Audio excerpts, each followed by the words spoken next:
నమస్తే, జై శ్రీరామ్.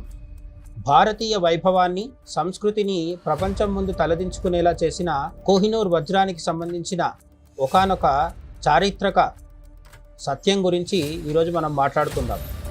ప్రస్తుతం కోహినూర్ ఇంగ్లాండ్ మహారాణి కిరీటంలో, ఇంగ్లాండ్ అధికారిక సింహాసనంపై నుండే రాజు లేదా రాణి యొక్క కిరీటంలో ఈ ప్రస్తుతం కోహినూర్ పొదగబడి ఉంది.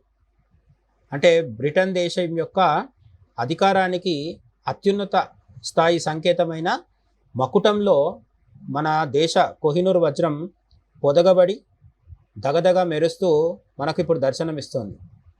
అయితే అది తన ప్రయాణం మొదలుపెట్టింది మన భారతదేశంలో అని మనందరికీ తెలిసిందే. కానీ కోహినూర్ గురించి మనకు తెలియని అనేక చారిత్రక రహస్యాలు, కోణాలు, సత్యాలు ఇవన్నీ కూడా ఉన్నాయి. వాటిని మనం ఖచ్చితంగా అనేక సార్లు మాట్లాడుకోవాల్సిన అవసరం ఉంది. అనేక కోణాల్లో చర్చించుకోవాల్సిన అవసరం కూడా ఉంది.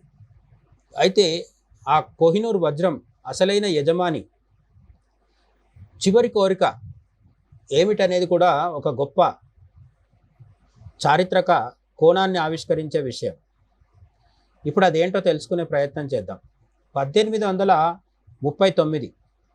1839లో పంజాబ్ కేసరి మహారాజా రంజీత్ సింగ్ తన జీవిత చరమాంకంలో ఉన్నప్పుడు ఆ అమూల్యమైన కోహినూర్ వజ్రాన్ని పూరి జగన్నాథునికి సమర్పించవలసిందిగా తన అంతిమ ఇచ్ఛని వ్యక్తపరిచారు.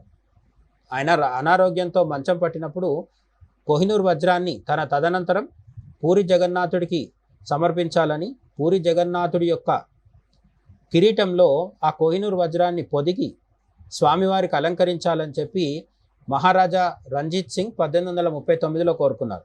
కోహినూర్ వజ్రం అనేక చేతులు మారుతూ 1839 నాటికి మహారాజా రంజీత్ సింగ్ చేతికి వచ్చింది. అది ఆయన దగ్గర ఆ రోజు ఆయన దగ్గర ఉండేది ఆ సమయంలో.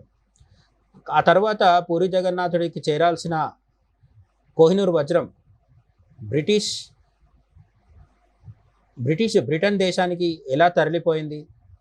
ఇప్పుడు ఇదే ఆసక్తికరమైన చారిత్రక చర్చ. ఒక సిక్కు చక్రవర్తికి జగన్నాథునిపై అంత భక్తి ఉండటానికి కారణం సిక్కు సాంప్రదాయానికి అలాగే సనాతన ధర్మానికి మధ్య ఉన్న నిగూఢమైన సంబంధం. నిజానికి సిక్కు మతం హిందూ మతంలో, సనాతన ధర్మంలో ఒక శాఖ మాత్రమే, అంతర్భాగమే.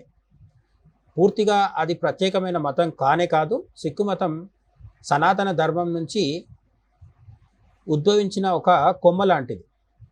సిక్కుల ప్రథమ గురువు శ్రీ గురునానక్ దేవ్జీ తమ ఆధ్యాత్మిక యాత్రలో భాగంగా పూరి జగన్నాథ క్షేత్రాన్ని దర్శించారు. సిక్కు మతాన్ని స్థాపించిన గురునానక్ స్వయంగా పూరి జగన్నాథుడిని దర్శించారని చరిత్ర సాధికారికంగా చెప్తుంది. అనేక ఆధారాలు చూపిస్తున్నాయి.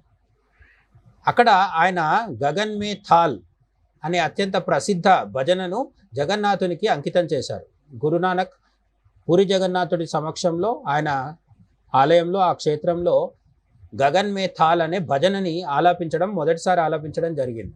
ఈ భజనను గురునానక్ స్వయంగా ఆలపించడంతో ఆ ఆరతి నేటికి పూరి జగన్నాథ ఆలయంలో అప్పుడప్పుడు పాడుతూ ఉంటారు కూడా. దురదృష్టవశాత్తు మహారాజా రంజీత్ సింగ్ మరణం తర్వాత ఖజానాకు బాధ్యుడైన బేలీరామ్ ఆ వజ్రాన్ని సమర్పించడానికి నిరాకరించారు. ఆ తర్వాత సిక్కు దర్బారులో రాజకీయ కుట్రలు మొదలయ్యాయి. 1849లో బ్రిటిష్ వారు పంజాబ్ను ఆక్రమించుకున్నారు. ఫలితంగా కోహినూర్ వజ్రం బ్రిటిష్ వారి చేతుల్లోకి వెళ్ళి అక్కడి నుంచి వాళ్ళ చేతుల్లోంచి ఇంగ్లాండ్కు చేరుకుంది.